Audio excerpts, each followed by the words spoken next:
Yep.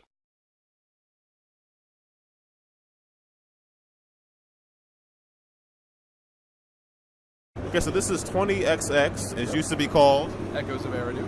Okay, and you are? I'm CK from BatteryStaple Games. Okay, so tell me a little bit about this game. It's basically co-op roguelike Mega Man X. So it's got Mega Man X game feel, but all of the levels are randomly generated, the bosses are randomly placed, the enemies, such like that. You get power-ups over the course of a playthrough. That come from a pool of about 100 that change the way your character performs. So new weapons, more power, faster attacks, stronger attacks, anything like that. And double jumps, things like that.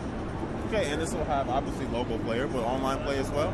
Not right now, so we're on Steam Early Access right now. The game is still in development, but you can still pick it up today if you want and play it. It's half off while in Early Access, but before we actually release it, it will have the online multiplayer re-enabled, yeah. So it'll be online by the time we push. Okay, so you mentioned roguelike, so it's something where the progression works a little different than a regular platformer? Right, it's definitely not standard Mega Man progression, so some of it is standard Mega Man, some of it's not, right? So from the Mega Man universe, we basically have the sort of linear level design with their own unique level mechanics, the unique platform mechanics, enemy stuff like that. We have, the boss gates and the boss room and the boss fight where you get a new secondary weapon at the end of the thing. You can, basically take his power. Yeah. And we combine that with the sort of roguelike, random levels, permanent death, one life kind of thing, where once you're killed, you start all over from scratch with nothing. So you basically play through a Mega Man game where you only have one life.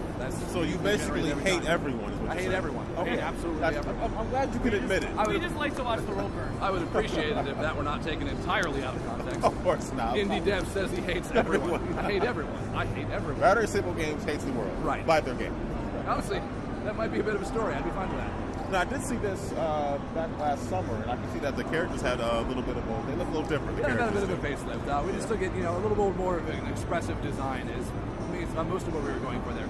The old characters, we liked the way they looked, but they weren't particularly expressive. We're still iterating that on a little bit. We're pretty happy with the way they are now. Nice. We might get some new faces in the future. Right. So this also have like this level-to-level structure, or a hub world, or There's no hub. It's all level to level.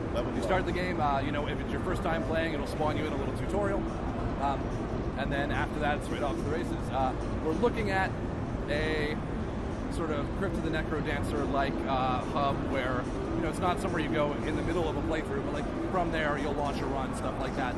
You'll have an opportunity to unlock new stuff that can appear in the middle of a run, that sort of thing. But you mentioned Crypt of the Necrodancer. Are you thinking about any kind of speed run? We would, absolutely.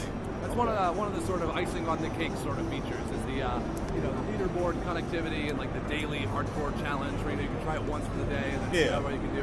We would love to do that sort of thing. It's a little bit low down the list, but it's something that if we have time, we definitely want to do. The game looks great. What obviously you said Steam. Where are you looking at any other platforms to put it on? If we succeed on Steam, we would love to port to Mac and Linux. Well, it's on Steam for PC right now. I guess that doesn't exclude Mac and Linux.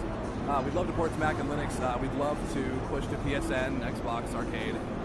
Basically, if we succeed on Steam, hopefully those companies will want to talk to us, and we'll port the game over.